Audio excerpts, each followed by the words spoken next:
Suatu sore di Baghdad, seorang kurir istana berlari tergesa-gesa melewati pasar. Nafasnya tersengal-sengal sambil berteriak. Pendeta agung dari negeri India datang membawa tantangan kepada Islam. Namanya Pandit Vishramananda, seorang cendekiawan Hindu yang masyhur di seluruh negeri timur.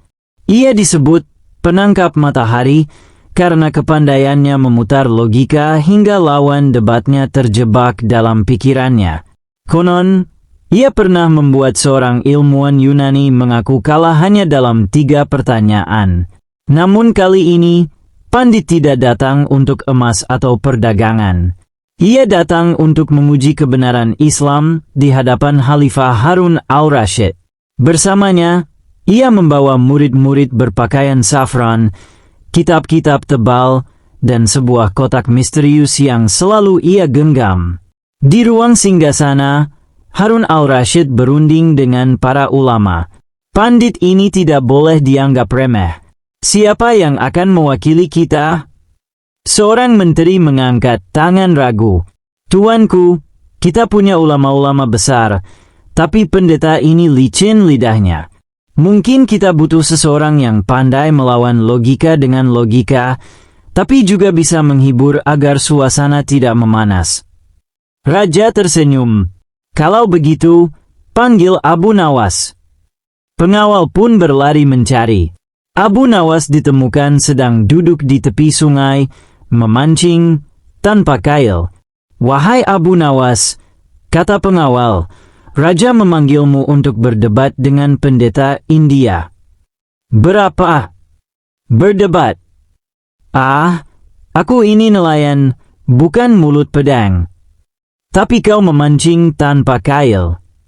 Nah, itu karena aku suka membuat orang bingung. Rupanya tepat juga kalau aku berdebat. Aula istana penuh sesat. Dinding dihiasi permadani Persia, lampu-lampu minyak menyala, dan bau dupa memenuhi udara. Pendeta Vishramananda duduk tegap, wajahnya tenang namun matanya tajam. Kotak misterius itu diletakkan di hadapannya. Abu Nawas masuk dengan langkah santai, menyapa rakyat seperti sedang masuk ke pasar. Ia lalu duduk bersila di hadapan pendeta. Pendeta membuka bicara. Wahai Abu Nawas, aku datang dari timur, membawa matahari logika. Aku ingin melihat apakah matahari itu akan menyinari Islam atau membakarnya. Abu Nawas tersenyum. Matahari tidak bisa kau bawa, wahai pendeta. Tapi aku bisa melihat apakah sinarnya cukup untuk menerangi hatimu. Kami menyembah banyak dewa, karena Tuhan itu terlalu agung untuk diwakili satu wujud. Satu patung tak cukup. Kalian menyembah hanya satu Tuhan. Bukankah itu membatasi kebesarannya? Abu Nawas, kalau Raja Baghdad diwakili oleh 1000 patung, rakyat akan bingung mana yang asli. Kami memilih menghadap langsung pada Raja, tanpa salah alamat. Pendeta tersenyum kecut. Rakyat tertawa pelan. Bagi kami, semua jalan menuju Tuhan adalah benar. Mengapa kalian menolak jalan lain? Abu Nawas, jika kau ingin ke Baghdad, ada jalan lurus yang aman, ada pula jalan berliku penuh perampok, ada yang berujung jurang. Apakah bijak membiarkan orang tersesat hanya demi mengatakan semua jalan sama? Bukankah lebih mulia menunjukkan jalan lurus? Pendeta mengangguk tipis. Raja tersenyum puas. Kami percaya manusia hidup berkali-kali, sampai ia sempurna. Kalian percaya mati sekali lalu diadili. Bukankah reinkarnasi memberi kesempatan tak terbatas untuk memperbaiki diri? Abu Nawas, kalau pencuri kau biarkan bebas mencuri lagi, ia akan menunda berubah. Satu kali mati dan diadili membuat manusia berhati-hati. Kesempatan tanpa batas sering membuat manusia tak berubah. Pendeta mulai gelisah. Murid-muridnya saling melirik. Pendeta lalu membuka kotak misteriusnya. Isinya, sebuah cermin bundar emas. Ini adalah matahari logika. Jawab satu pertanyaanku. Jika Tuhan itu satu, mengapa manusia berbeda-beda rupa, bahasa, dan keyakinannya? Abu Nawas mengambil cermin itu, lalu memandangnya. Lihat, ini cermin satu. Tapi saat aku menunjukkannya pada 100 orang, akan ada 100 bayangan berbeda. Perbedaan bukan berarti sumbernya banyak, tapi karena masing-masing orang membawa wajahnya sendiri. Pendeta tertegun. Aula hening. Raja bertepuk tangan. Malam sebelum debat, Baghdad sepi. Abu Nawas berjalan sendirian di tepi pasar yang sudah tutup. Dari kejauhan, ia melihat para murid pendeta berlatih mengajukan pertanyaan-pertanyaan sulit. Bahasa mereka campuran Sanskerta dan Persia, terdengar seperti mantra yang memutar otak. Seorang sahabatnya, Hasan si tukang pembuat roti, mendekat. Abu, kau benar-benar akan melawan pendeta itu? Katanya dia bisa membuat orang merasa kalah hanya dengan satu senyuman. Abu Nawas tertawa kecil. Kalau begitu, aku akan lawan senyum dengan senyum. Bedanya, punyaku gratis, punyanya mahal. Namun di dalam hatinya, Abu Nawas tahu ini bukan sekadar debat.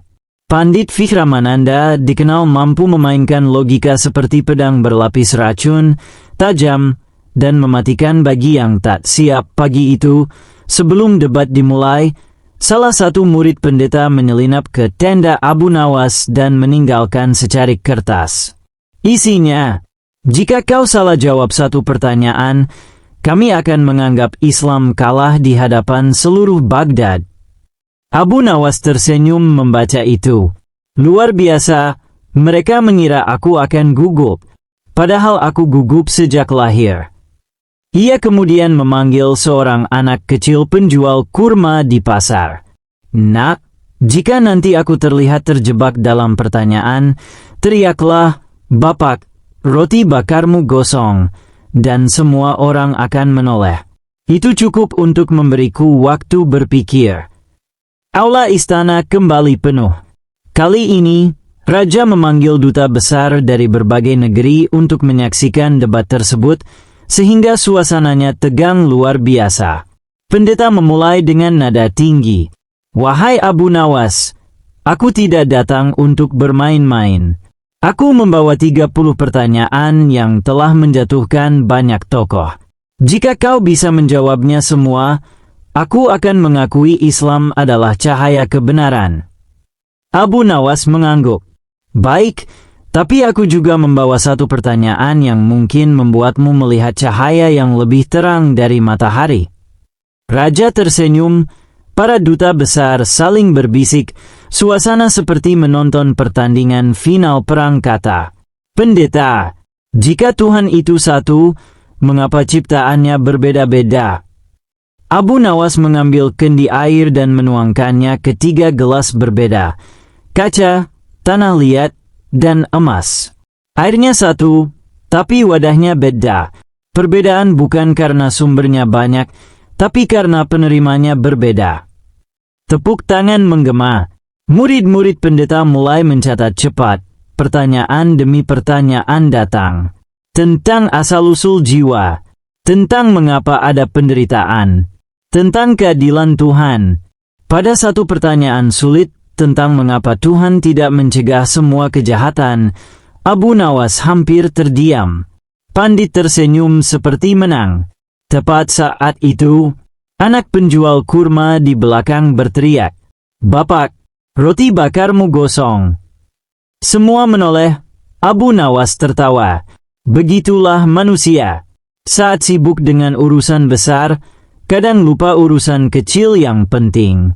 Tuhan membiarkan kita berusaha memperbaiki dunia, agar kita belajar, bukan hanya duduk menunggu.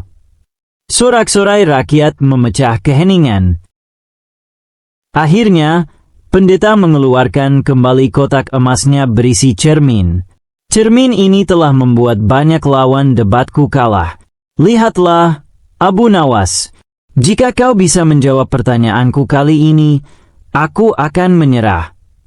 Ia mengangkat cermin dan berkata, Jika semua manusia melihat Tuhan yang sama, mengapa bayangannya di hati mereka berbeda-beda? Abu Nawas mengambil cermin itu, lalu memutarnya ke arah seluruh hadirin. Bayangan di cermin tergantung pada siapa yang berdiri di depannya. Tuhan tetap sama, tapi hati kita, cermin itu, ada yang bersih, ada yang retak, ada yang penuh debu. Bersihkan hatimu, maka pantulan itu akan sama indahnya. Pendeta terdiam, lalu perlahan menutup kotak itu. Pendeta berdiri dan membungkuk hormat. Wahai Abu Nawas, kau telah mematahkan pedangku tanpa meneteskan darah. Aku datang membawa matahari untuk mengujimu, tapi justru aku yang terbakar oleh cahayamu. Raja berdiri dan berkata, hari ini, Baghdad bukan hanya menyaksikan debat, tapi pelajaran. Bahwa kebenaran tak perlu berteriak, cukup membuat lawan terdiam. Saat semua orang bubar, Hasan si tukang roti berlari menghampiri Abu Nawas. Kau hebat sekali. Tapi, kenapa tadi kau suruh anak itu teriak soal roti gosong? Abu Nawas tersenyum lebar. Itu trik darurat. Kadang, untuk menyelamatkan kapal, kita harus pura-pura jatuh ke laut. Raja tertawa mendengarnya dan memberi Abu Nawas hadiah emas. Tapi ia berkata, Tuanku, emas itu untuk rakyat. Saya sudah kaya, dengan rasa kantuk. Debat telah selesai, tetapi suasana di istana masih panas. Di balik tirai besar aula, dua menteri berbisik. Apakah kau sadar? Jika Abu Nawas kalah, reputasi Baghdad akan jatuh di mata dunia. Benar. Dan yang lebih berbahaya, para pedagang dari timur mungkin memutuskan hubungan. Abu Nawas yang kebetulan lewat mendengar mereka. Ia bergumam pelan. Wah, jadi ini bukan cuma soal lidah, tapi juga soal perut rakyat. Sejak itu, ia menyadari satu hal. Kemenangan hari ini adalah benteng untuk keamanan seluruh negeri. Ketika semua orang hampir meninggalkan aula, Pandit Visramananda memanggil Abu Nawas kembali. Wahai Abu Nawas, ada satu pertanyaan terakhir yang sengaja tidak kuajukan di depan umum. Karena jawabannya bisa memecah hati banyak orang. Abu Nawas mengangguk. Mereka duduk berdua, hanya ditemani lampu minyak. Pendeta bertanya lirih. Jika Islam adalah agama terakhir, mengapa Tuhan tidak menurunkannya dari awal dan membiarkan manusia mengalami agama-agama sebelumnya? Abu Nawas tersenyum. Karena manusia seperti anak sekolah. Mereka tidak langsung masuk kelas terakhir. Tuhan mendidik manusia setahap demi setahap sampai siap menerima pelajaran yang sempurna. Pandit menatap lama, lalu mengangguk dalam-dalam. Keesokan harinya, berita kemenangan Abu Nawas menyebar seperti api di pasar. Para pedagang India, Persia, dan Arab membicarakannya sambil menawarkan dagangan. Seorang pedagang India berkata, pendeta kami tak pernah kalah di negeri lain. Tapi di sini, ia bukan hanya kalah, ia pulang membawa teman. Rupanya, Pandit tidak langsung meninggalkan Baghdad. Ia berkeliling pasar, berbicara dengan ulama dan rakyat, bahkan duduk minum teh bersama Abu Nawas. Banyak yang terkejut melihat dua orang yang kemarin seperti musuh, kini tertawa bersama. Seminggu kemudian, Pandit berpamitan kepada Raja Harun al-Rashid. Tuanku, aku pulang bukan sebagai lawan, tapi sebagai sahabat. Di negeriku nanti, aku akan berkata, Baghdad adalah rumah dari cahaya yang menghangatkan, bukan membakar. Ia menyerahkan kotak emas berisi cermin kepada raja. Biarlah ini menjadi pengingat bahwa pantulan Tuhan tergantung pada kejernihan hati kita. Raja menoleh ke Abu Nawas. Dan apa yang akan kau berikan kepadanya, Abu? Abu Nawas mengambil segenggam tanah Baghdad dan memberikannya pada Pandit. Bawalah ini, supaya kau ingat, kebenaran tak hanya ada di langit, tapi juga tumbuh di bumi tempat manusia berpijak.